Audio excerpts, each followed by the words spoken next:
Well, good evening, everybody. My name is Tim Wilson. I have the great privilege of representing the good people of Goldstein in the federal parliament, but also serve as Assistant Minister to the Minister for Industry, Energy and Emissions Reduction.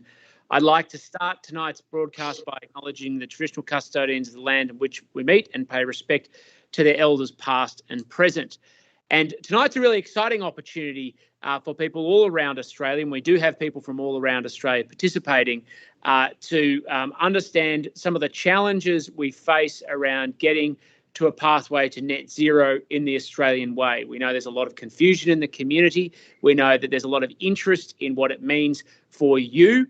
And of course, there's a diversity of understandings or baselines. So we have tonight a very special guest who's here to assist us in making sure we understand the important challenges that we face as a consequence of climate change, but frankly also the opportunities. Now, before we start, I do just want to acknowledge that tonight we have people from all over the country we do by federal electorates as federal parliamentarians, but the federal electorates of Higgins, Goldstein, Corangamite, McNamara, Bennelong, Mackellar, Brisbane, Wentworth, Isaac, Sydney, Melbourne, Kingston Smith, Canberra, Jaga, Hinkler, Curtin, Nichols, Dunkley, Casey, DeBell, Robertson, Cooper, Grainler, Bradfield, Nichols and Kooyong. So pretty much most of the nation, and that shows you how much of a high appetite and interest there is on these important issues, and particularly at this critical time.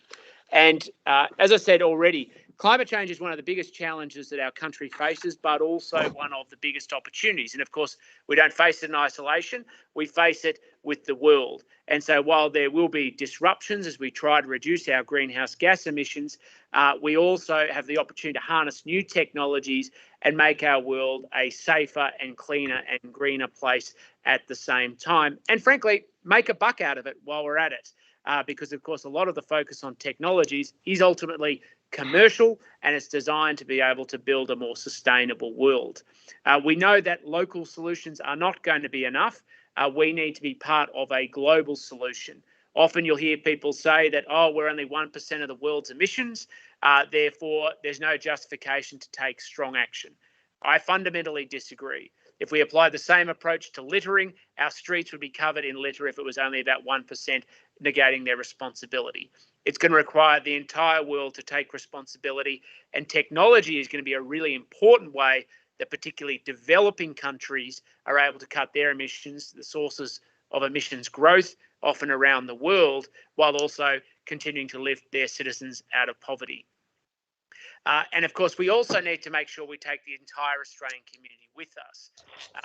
The importance of making sure that we get democratic consent of the policies we take is important, because it means that Australians have their say, respect the judgment and the decisions that is made, and then, of course, where there are costs or adjustments, that they are part of that solution and have consented to that solution so that governments can take strong and decisive action. And that's, of course, what we've seen recently. The Morrison government has committed to a pathway of net zero by 2050 and produced Australia's first comprehensive economy-wide plan to achieve net zero by 2050. And we're going to talk about that and some of the parts of it tonight so that everybody understands. But at any point, you can, of course, download a copy of the 130-page plan. I occasionally see things on Twitter where people say, show us the plan. It's available at industry.gov.au, and you can download it and read through it yourself.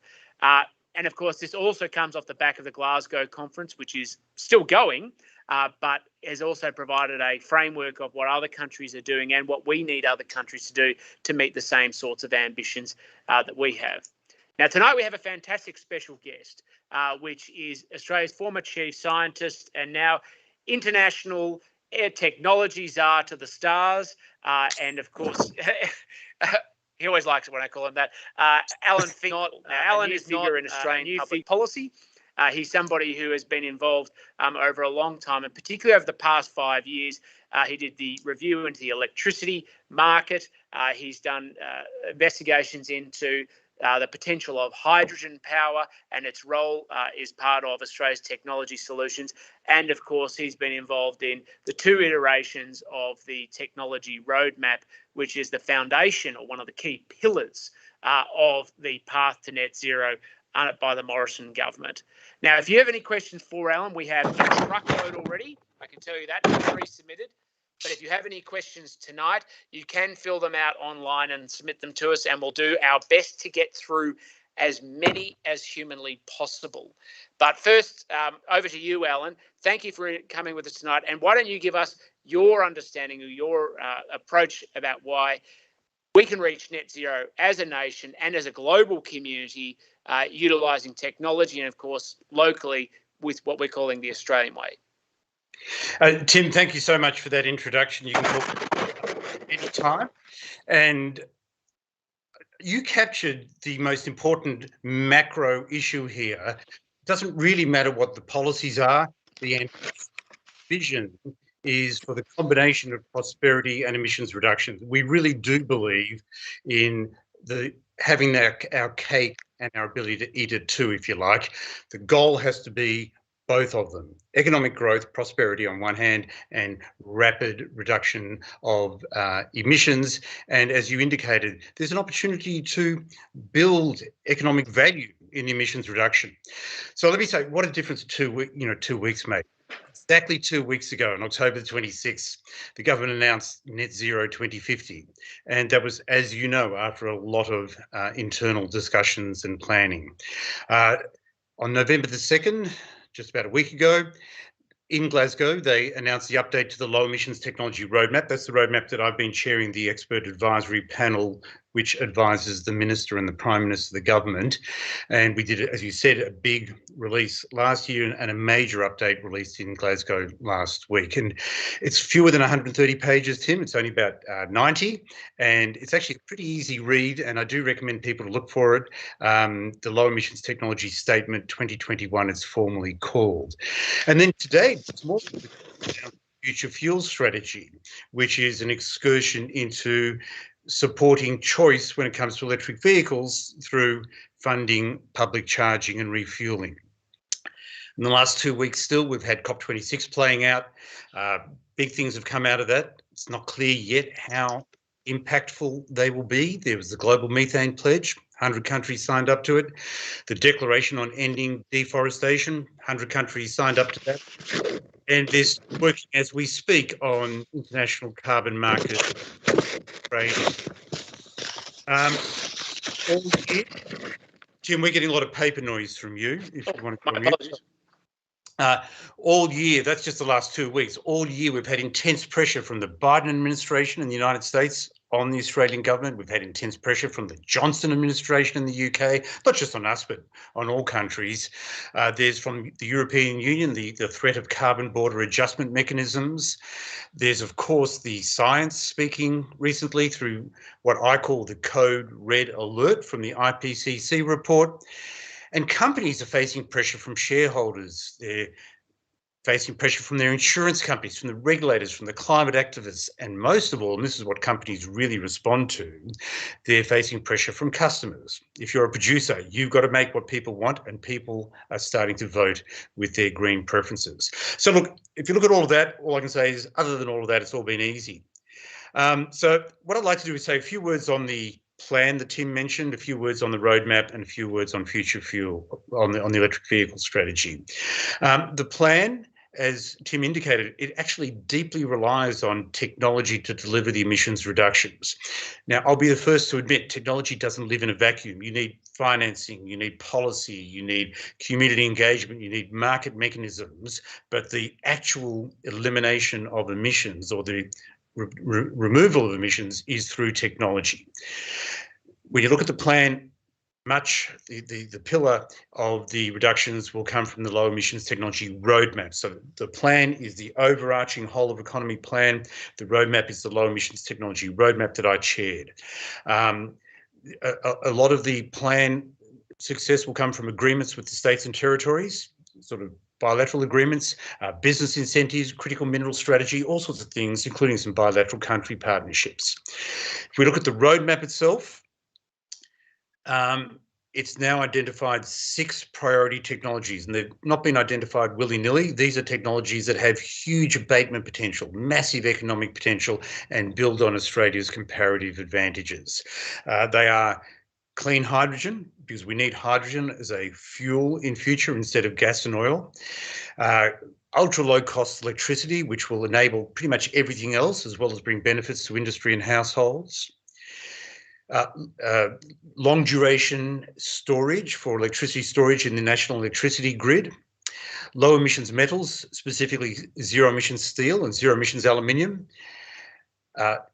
We know that at the end of the day, you need to be able to absorb carbon dioxide out of the atmosphere, and I'm sure we'll come back to that. So we've got geosequestration, otherwise known as CCS, and another priority is biosequestration, storing carbon in the soil or in trees. As I said this morning, the government put out the Future Fuel Strategy, and this is actually investing collaboratively with the states and industry on electric vehicle public quick charging stations and hydrogen refueling stations, which is very dear to my heart. And I don't want you to think that this is evidence of a conflict of interest, but I just bought a hydrogen car. And so it's nice to think that something's happening. It includes assistance to commercial fleets and how to most effectively integrate the charging of battery electric vehicles into the electricity grid so that the fixed assets, the poles and wires, are used more cost effectively, which means that everybody will benefit, not just the car owners. Everybody will benefit from lower electricity bills. One of the other jobs I've been asked to do this year, I've been appointed as the Special Advisor to the Australian Government on low emissions technologies, specifically for the purposes of writing or brokering bilateral partnerships with other countries. The government recognises, and I agree, that we can't achieve net zero alone. We are a world leader in some areas, but there are many, many world leaders. We need to share the technology development and the deployment effort with other countries. And that's what the bilateral partnerships are doing. We've already signed 5. When I say we, it's really the Prime Minister or the Minister who have signed them, with the UK, with Germany, Japan, Singapore and Korea. We're hoping for a couple of more before the year's out, and then we need to stop and consolidate and actually turn these partnerships into meaningful outcomes. It's worth probably mentioning some of the major criticisms that I hear of the Australian position, and you're very welcome to ask questions about these. I won't elaborate them now. One is the global methane pledge. And it sort of confuses me because our nationally determined contribution, our commitment to reduce emissions, is not for carbon dioxide. Our commitment is to reduce greenhouse gases, which are carbon dioxide. The second most significant is methane, then nitrous oxide and refrigerant gases. So really having a separate pledge for one of them will confuse the policy space no end. I'm often asked why we don't have a carbon tax. I'm not going to try and answer it here, but there are many, many reasons. I do get told occasionally that the roadmap, and therefore the plan, is not ambitious enough, and I'll say absolutely it is ambitious. We've got 6 priority technologies that just those will, if well implemented, will halve our remaining emissions commitment. It's really quite remarkable. Lots of questions about green versus blue hydrogen. Again, I'm happy to take them on, but our attitude is we want to reduce atmospheric emissions. Hydrogen is part of that. We don't mind which technologies are used to make hydrogen, just like we don't mind which technologies are used to make green steel. What's important is that those technologies are well managed and that there's a certification scheme so that the buyer knows that they were done with no emissions. Big question is, all up, are these packages enough? Gosh, if you ask a research scientist, he or she, they'll say no, absolutely not. If you ask citizens worried about the pace of change and their role in the future, they'll say it's a lot to contemplate. In my opinion, what we've got now through this bundle of packages is a fantastic step forward on where Australia was 2 years ago. And it is a base on which to build. It is sensible and it is adaptable. So just to conclude my opening remarks, let me say that there's been huge progress in recent years, in fact, in recent weeks as well. This decade will see the massive expansion of new and emerging low emissions technologies that hopefully will bring economic benefit to the country and prosperity. There's opportunities for companies and investors who have the vision and the financial capacity and the project management experience to make a difference. And let me say there's huge opportunities for politicians like you, Tim, to lead your communities to embrace the future. And so with that, I say, may the force be with you, and over to you, Tim. I think it might be the hydrogen with me as part of the conversation. That's exactly what we're trying to do. Lead the community as part of this change. Let's go to basics, because there is a lot of confusion in the community about what net zero means. And we've also had some questions from Rob about why do we benchmark it against the year 2005, emissions against 2005. And also another question is, how do we from Elsa about how do we make sure that there's integrity in the system, so that people, when the promises made about things like net zero or emissions cuts by 2030, that we can be confident that it works. So you asked, the first of your questions was, what does net zero really mean? Well, what we have to do is cut emissions from all human activities. And the obvious place to start is the energy system, because the energy system using oil, coal and gas is responsible for nearly 3/4 of all of our greenhouse gas emissions. So we've got to start with that. And then we'll look at agriculture and industrial processes, and we'll do the best we can, but we will get to an irreducible minimum. No one thinks you can eliminate all human-caused emissions into the atmosphere. Some things you just can't get every emissions of methane from manure, from pig manure and cow manure dropped in the fields. How do you deal with it? We can probably get 85% of the way there, maybe 90% of the way there, somewhere between 80 and 90% of the way there, by reducing the emissions from everything we do. But at the end of the day, there's going to be something left over. And for that, we then have to mop it up. We have to take carbon dioxide out of the atmosphere, either using biological sources like growing forests, either new forests or replacement forests where we had previously torn them down, or through storing carbon in the soil in a approved methodology. So that's what net zero means. You do as much as you can, and you've got to do as much as you can up front. You don't start with offsets as your first point of call. Your offsets really are for what's left over. You asked, how do we ensure the integrity, but you also asked about the baseline, didn't you? It turns out that for all the agreements they had over the years through the COP process, there wasn't total agreement on baselines. Probably the most used baseline is 1990, but the second most used baseline is 2005. It goes back into history, back into the John Howard era, and it's just a decision that's been made, and we live with it. All countries live with it. For some, it's an advantage. For some, it's a disadvantage. When we do comparisons, and when the minister says to you that we are doing better, and we are, than the OECD average, that's after correcting all those countries in the OECD to a 2005 baseline. So we do try to get some integrity in the process when we do those comparisons. You then said, how do we get integrity in the emissions? I think that's what you're asking in our measurements. We have very high integrity measurements in Australia, where we put out a quarterly report, the National Greenhouse Inventory. It's done by public servants. Sorry, Tim, it's not done by politicians. It's done by scientists and public servants. It's very robust. The methodology is absolutely consistent.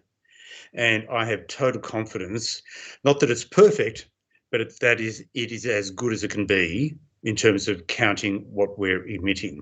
And then finally, once a year, we put out projections that says, okay, based on the trends and what we know is coming in the roadmap, what we know is in the plan, what we know is in the current policies, where do we think we'll get to?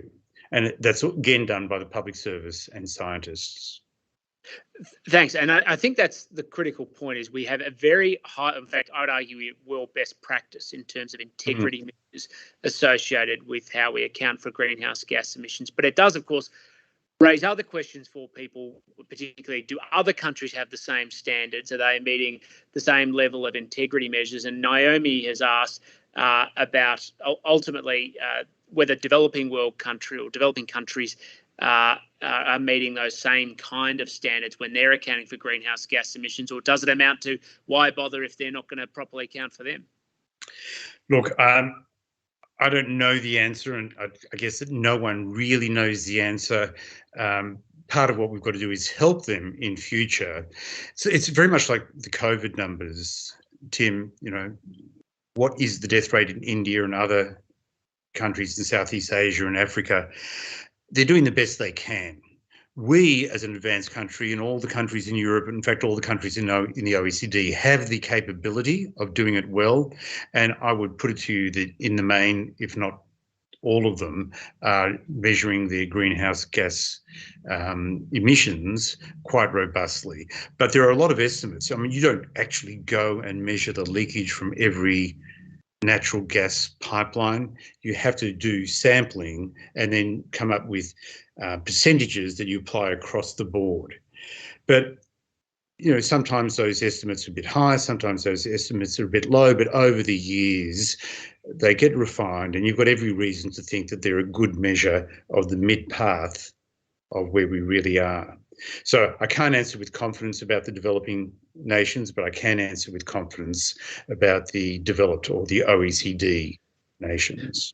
Well, it would be fair to say, though, also, because countries like Australia and other OECD countries invest in developing the architecture to properly account for greenhouse gas emissions, other countries can replicate it, which will help them along the way as they progress their capacity to cut greenhouse gas emissions as well. So there's kind of room for optimism, I guess, is one way to look at it. But just going back to that point around net zero, one of the terms that a lot of people seem to understand is carbon neutrality versus net zero, but they're essentially interchangeable terms. Would that be fair? I think they are. I haven't heard people refer to carbon neutrality for quite some time.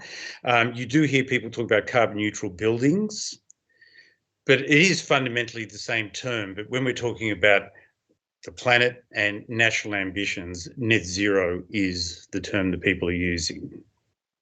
Now, we don't want to, of course, get into a political debate, and that's not the intent, but a lot of people do ask the question you raised before around why don't we have carbon tax as a solution versus technology? Now, I have my own very strong views about that, but what I think in the end the government has decided, and increasingly the world, I think it's fair to say, has decided, is that technology is the capacity to empower humanity to cut our emissions and kind of decouple economic growth from increases in greenhouse gas emissions.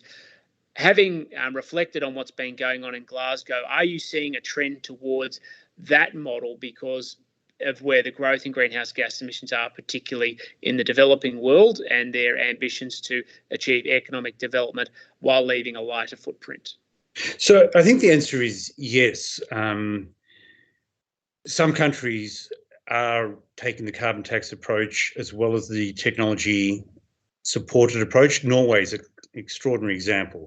They're voluntarily putting themselves under a $300 carbon per tonne carbon tax by 2030. They're already at about $200 per tonne, but they're the absolute exception.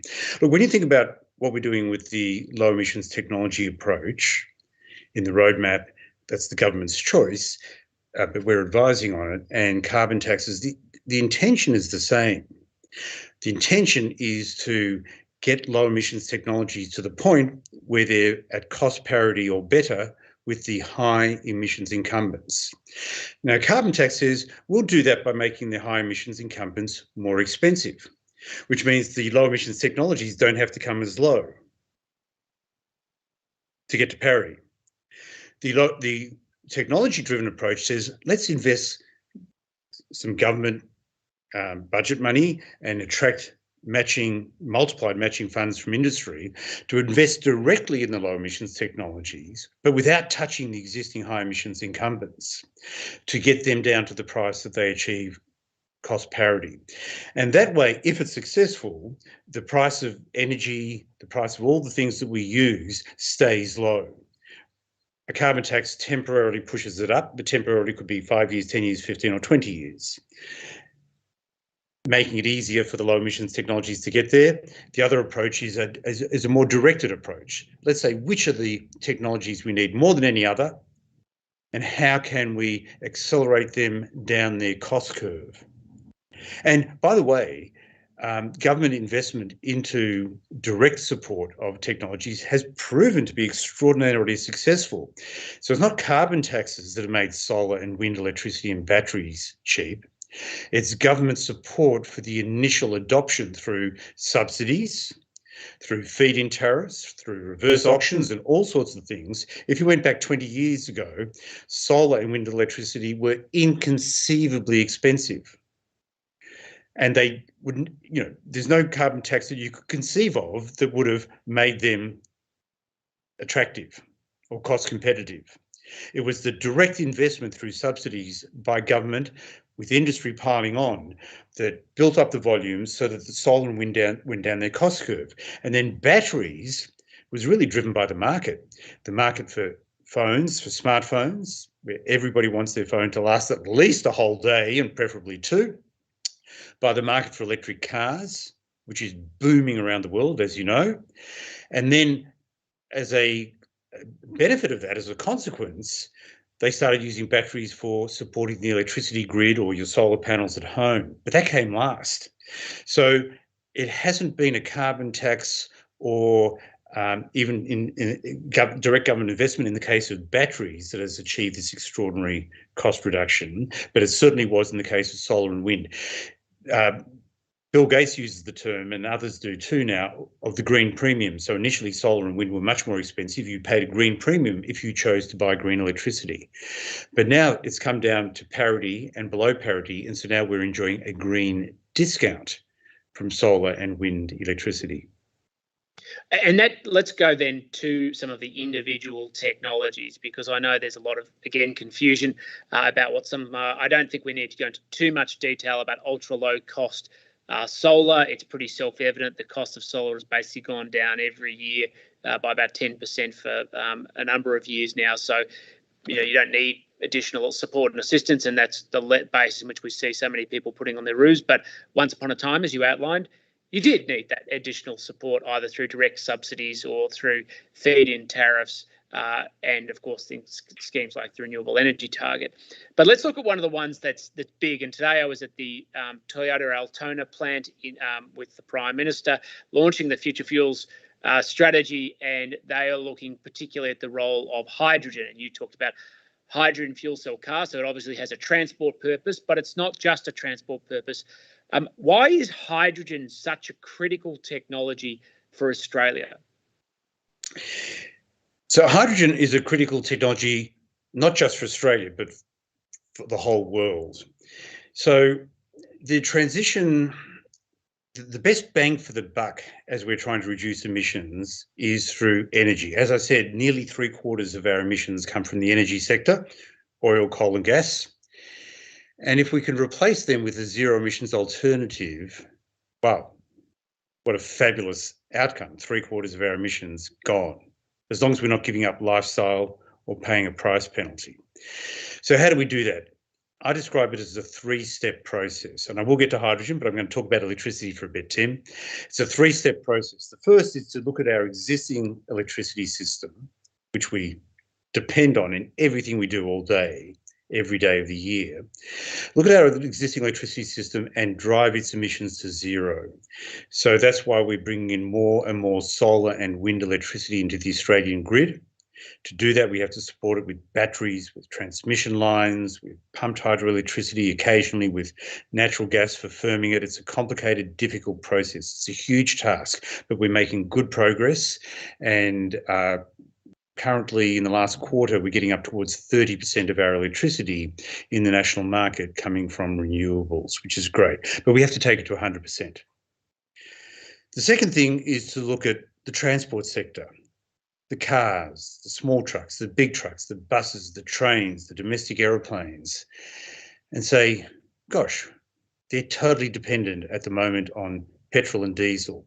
But you know what? We can convert them all to run on electricity or some variation, some derivative of electricity. But there's a lot of energy that goes into the transport sector. So we have to build almost as much electricity again as a zero emissions electricity supply to run the transport sector. And then we look at buildings and industrial processes, building heating, industrial heating, same thing. We need a whole lot more electricity to wean them off oil and diesel. By the time you've done it all, you need 3 times as much electricity as we currently generate. Now, you don't do it sequentially. It's all going to be an overlapping process. So we don't need 30 years for each step, but we will need 20 or 30 years to get all the way there. Once we've done that, we achieve what I tend to call the electric planet. Electric planet is my code word or my code phrase for saying a world where our primary energy is coming from zero emissions electricity. And electricity is remarkably versatile. And the experts think that about 85% of all the energy that we use can be delivered as electricity, but sometimes you need a high density transportable liquid fuel, like for big B double trucks that are going to go all the way up the coast, or for the trains to carry iron ore from the inland mines to the coast. And that's where hydrogen comes in. You can make hydrogen from electricity, you can make it other ways, but you can make it from electricity by cracking water. Water is H2O. If you pass electricity through H2O, that's hydrogen, oxygen, you split it, you let the oxygen go into the atmosphere. And Tim, if any of your constituents complain about letting oxygen go into the atmosphere, you should have a talk to that constituent. There's nothing wrong with doing that. The hydrogen is the product that we want. And the manufacturer, the producer, will bottle that and put it into pipes or liquefy it or convert it. But the hydrogen is much more energy dense than batteries. So you can take the hydrogen, compress it and put it into a car, like the Toyota Mirai that you saw at Altona today, or you can put it into trucks such as the Hyundai trucks that are running in Europe at the moment and drive long distances. And then just like a diesel truck, when you need to refuel, you go up to a Bowser and you refill in, say, 10, 15 minutes rather than a few hours if it was a battery-powered truck. So hydrogen will be useful as a fuel, sort of where diesel is useful as a fuel, and batteries will be used in small cars where today we use petrol. But hydrogen can do more than that. The biggest single emitter within a sector in the world is steel making. Steel making is responsible for about 9% of carbon dioxide emissions globally, 7% of total greenhouse gas emissions. It's huge. And the reason that steel making produces carbon dioxide is because it uses metallurgical coal. And for reasons I won't explain unless you beg me, metallurgical coal can be totally replaced with hydrogen. And then instead of getting carbon dioxide as your byproduct, you get H2O, you get water vapor as your byproduct. It's sweet. We're very, very happy with that. So hydrogen is a critically important component, and it can all be made from electricity, or it could be made from a fossil fuel process with CCS if it's well managed. But it's a big part of the end use delivery for fuel, but also as a chemical substitute for coal in steel making and some other industries. So what is, you've just outlined, in fact, the huge utility and diversity of how hydrogen can be used as part of cutting global greenhouse gas emissions by substituting different fuels. And of course, particularly about 20% of Australia's emissions come from transport, particularly from freight, moving things mostly up and down the east coast of Australia so that we can all have fresh food and fresh milk and everything else. So it's obviously going to play a really important part in that, but it also has a huge export potential. Of course, if you liquefy hydrogen, there's a test site down in Gippsland right now where we're investigating how to essentially put it onto a ship and export it up to Japan. And other people are talking about how we can utilise basically Australia's deserts to turn them into a opportunity to generate green hydrogen, which we can export around the world through the use of solar energy. But I had a question from James who asked about how big a scale is it going to need to be? Is hydrogen only something that can be done on large scale, or is it something that can be done using solar PV cells at home with smaller electrolyzers, so we can essentially create our own hydrogen for our own hydrogen cell fuel vehicles into the future? So let me go through the spectrum that you just discussed. I'll start with the smallest and work up to the biggest. The smallest would be making hydrogen at home to recharge your car.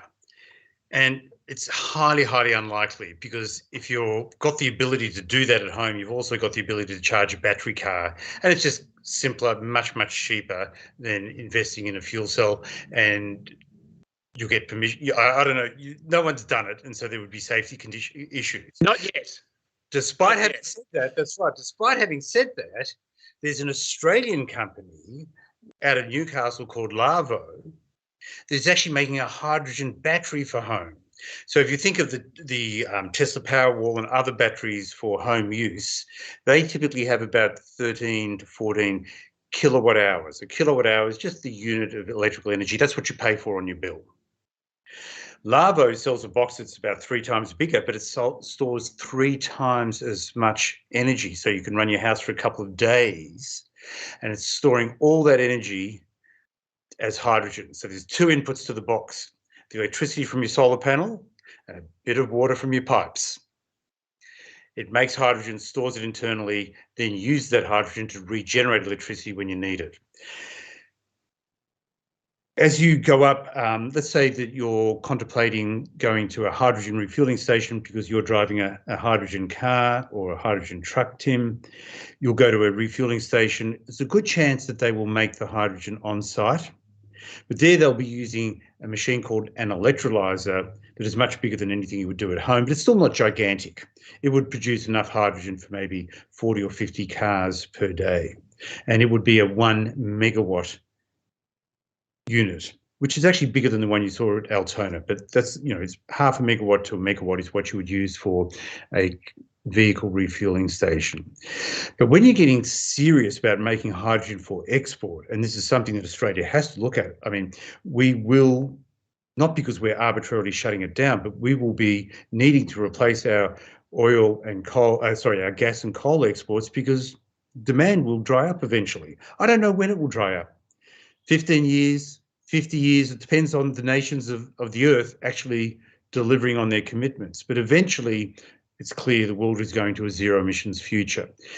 And Australia would like to have an export in lieu of those, and hydrogen is the export. We've got renewable energy to export. You can export renewable energy as electricity, but only under special circumstances. So there is a project called Sun Cable that is going to send electricity from Central Australia via Darwin undersea for nearly, I think, 4,000 kilometres to Singapore.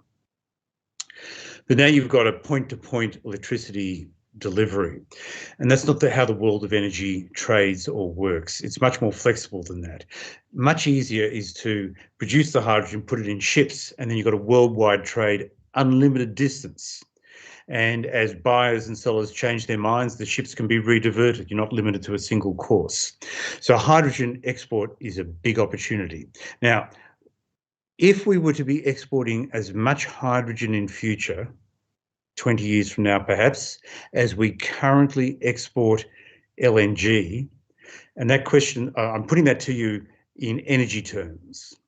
It's not the same tonnes or litres, but in energy terms, as much hydrogen as we currently export liquefied natural gas, and we made it all from electricity, we would have to build an electricity supply, not the same as our current national electricity capability, not 3 times, but 8 times our current electricity supply. And it wouldn't be near the cities, it would be out in the desert, in the outback, in Western Queensland, Northern South Australia, the Pilbara, or the Northern Territory, once we get to that kind of scale. Some could come from hydroelectricity from Tasmania, some will come from wind electricity in Victoria, but the majority, the really big stuff, will be the solar-rich outback areas. And there's a potential to build 8 times, maybe one day 10 times as much electricity as we've ever done.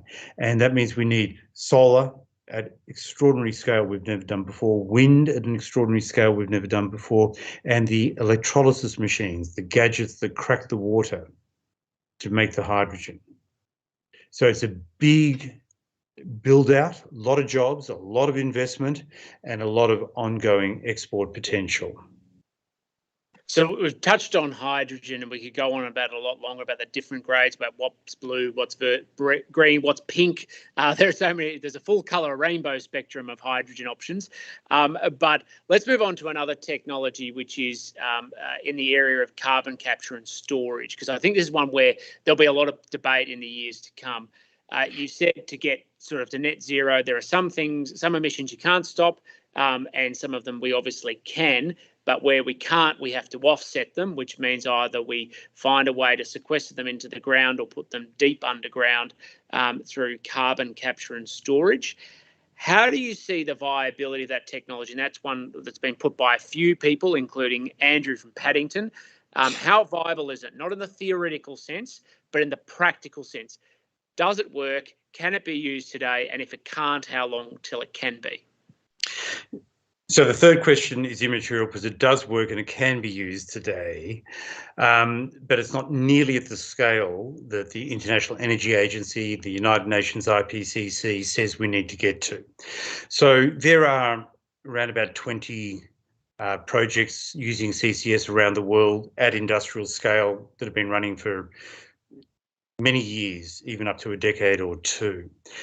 It doesn't work in all circumstances for economic reasons. So no one anywhere around the world has been able to economically use carbon capture storage with coal-fired electricity stations to produce the equivalent of zero emissions electricity from a coal-fired station. It's been something that has been tried, but the economics just haven't worked out.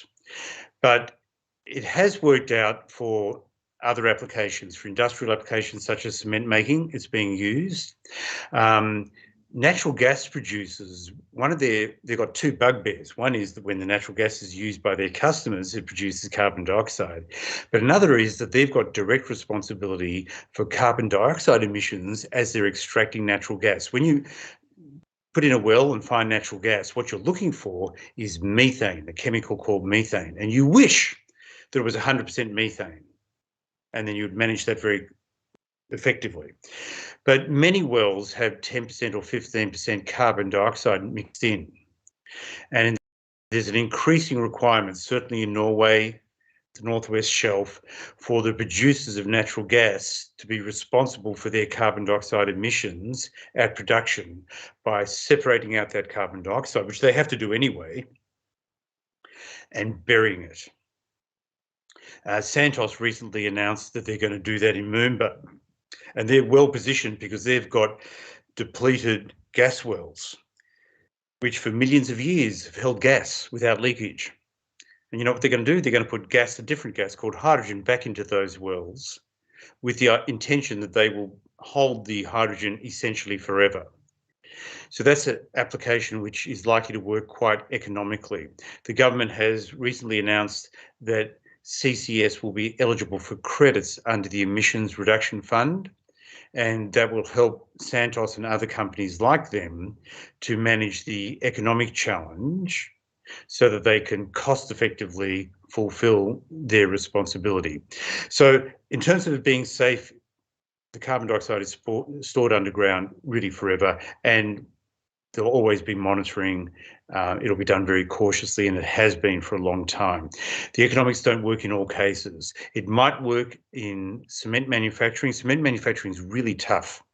Globally, I can't get an accurate figure on this, but between 4 and 8% of carbon dioxide emissions globally are from cement manufacturing. So it's a big deal, and it occurs in Australia too. The trouble is that not all, but most of that carbon dioxide emissions is not from energy use. It's part of a chemical transformation as you go from limestone to lime. You can't do anything about it. The carbon dioxide is going to come off. So the only way forward that is envisaged at the moment, and it's been tested at pilot scale around the world, is to capture the carbon dioxide emissions and bury them. If you'll indulge me, one last thing about carbon capture. It really might be the way that we can ultimately reverse the warming drive that we've had from carbon dioxide into the atmosphere over the years. Let's imagine a world where we've nailed it, we've achieved net zero. Can we go to negative? There's a lot of interest in what is called direct air capture, where you capture carbon dioxide from the atmosphere and remove it from the atmosphere. But you've got to do something with it. There are many exotic things you can do. You can make some building material. You might be able to make synthetic fuels. But ultimately, if you're going to do it in volume, taking carbon dioxide out of the air, you're going to have to bury it using sequestration, the S in CCS. So carbon capture and storage already exists. It's credible. It's not always economical. Sometimes it is. and everybody says we're going to need a lot more of it.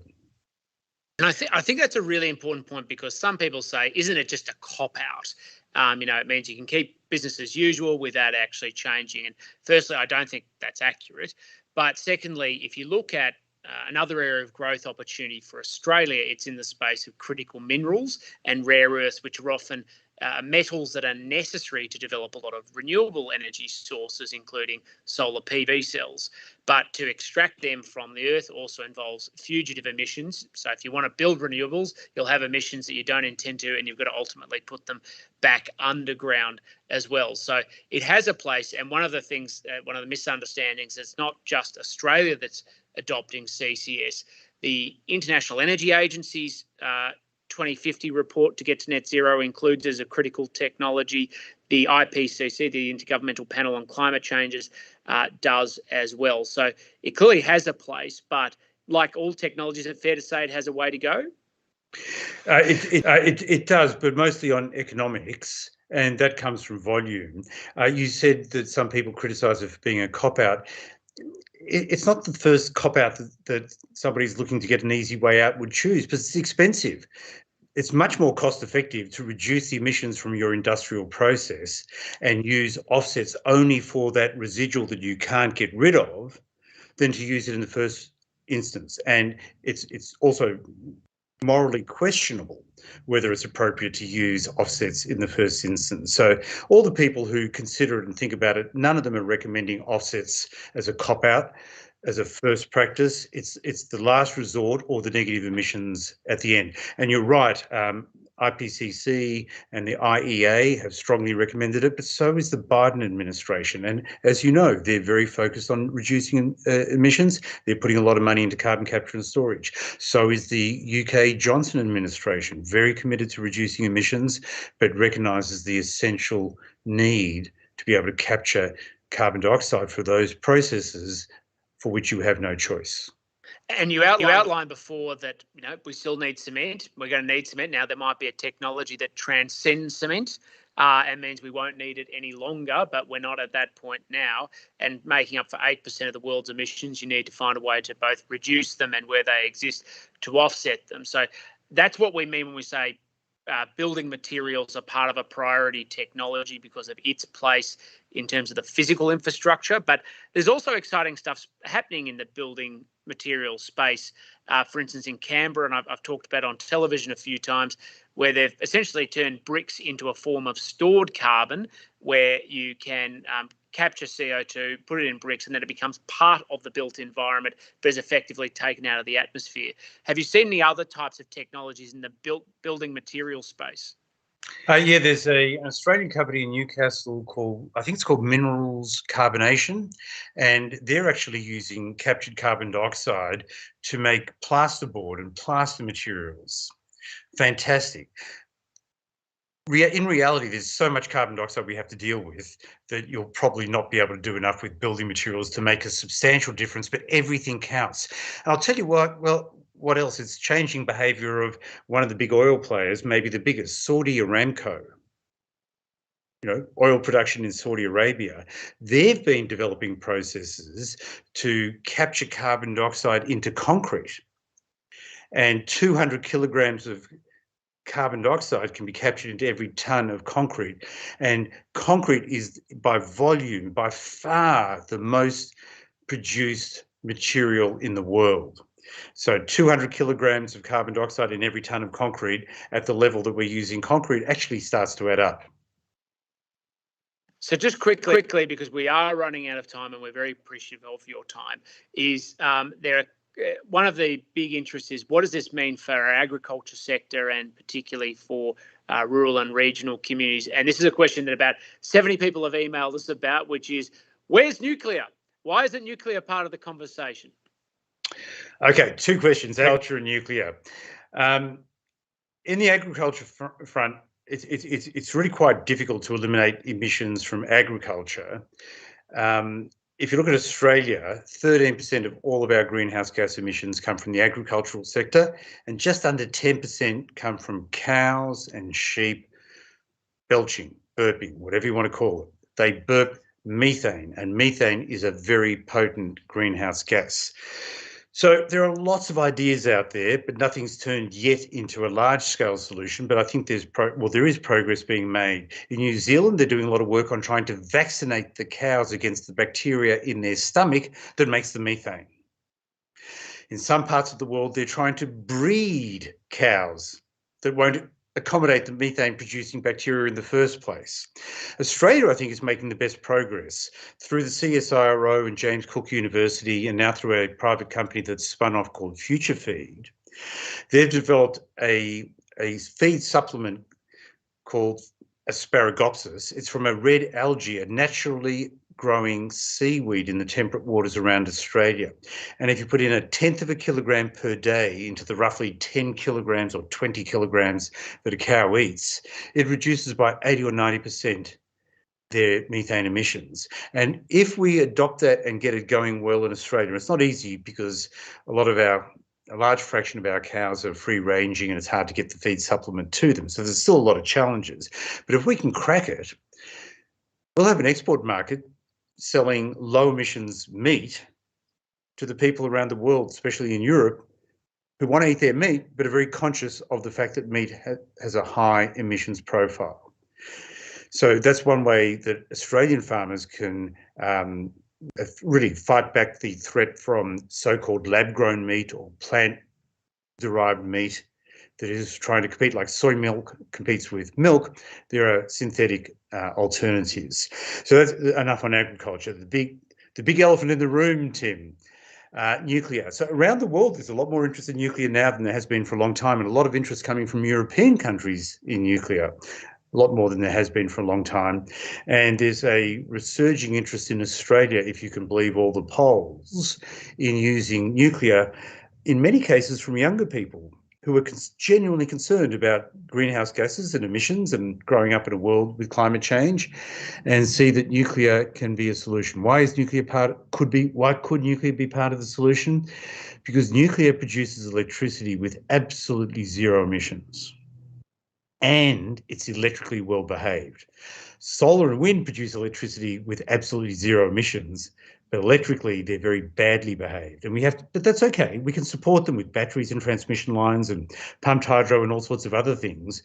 But from an electrical engineer's point of view, nuclear electricity, it's dispatchable, it gives you system strength, it's everything you want, and it's zero emissions. The problem with nuclear, of course, is public fear and concern, fear of accidents and concern about waste management.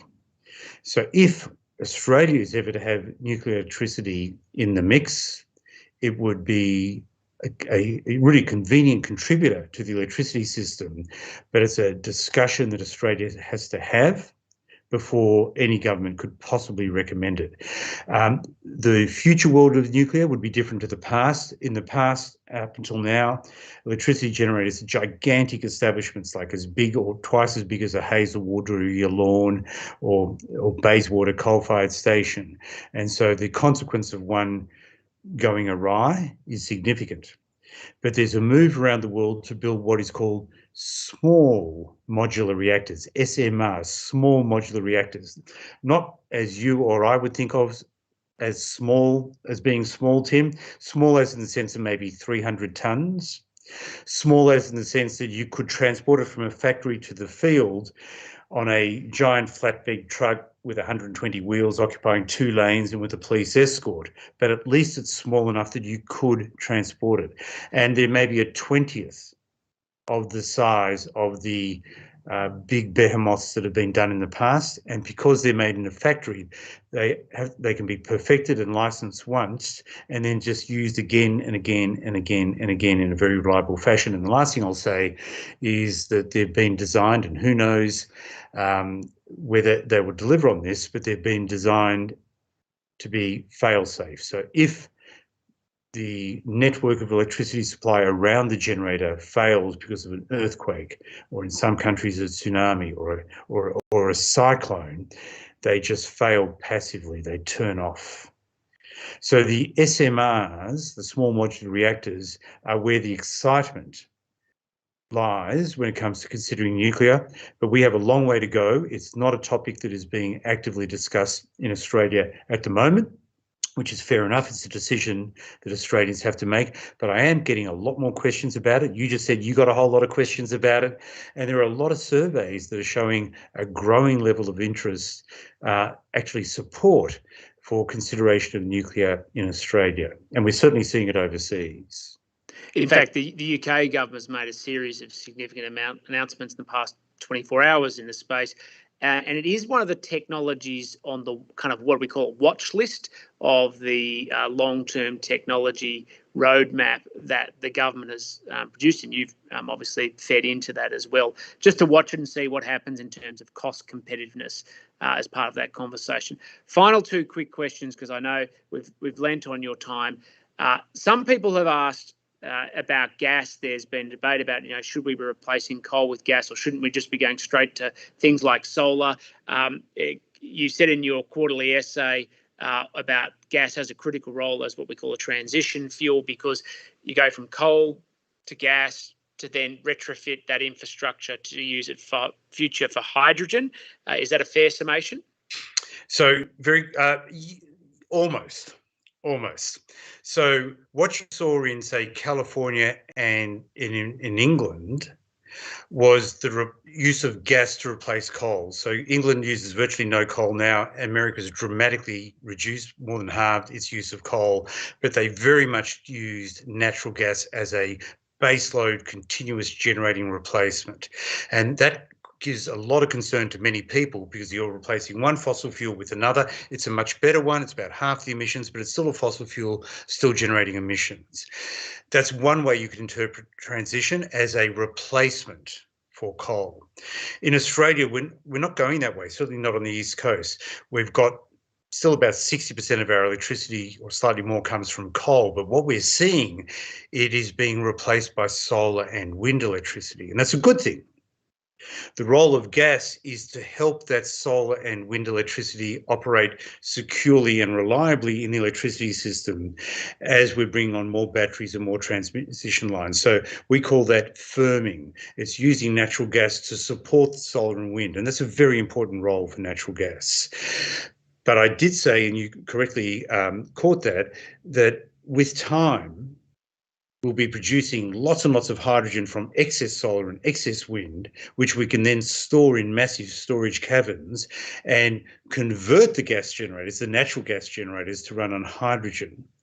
So that even for the small number of hours a year that they're being used to support solar and wind, they're being run on zero emissions hydrogen.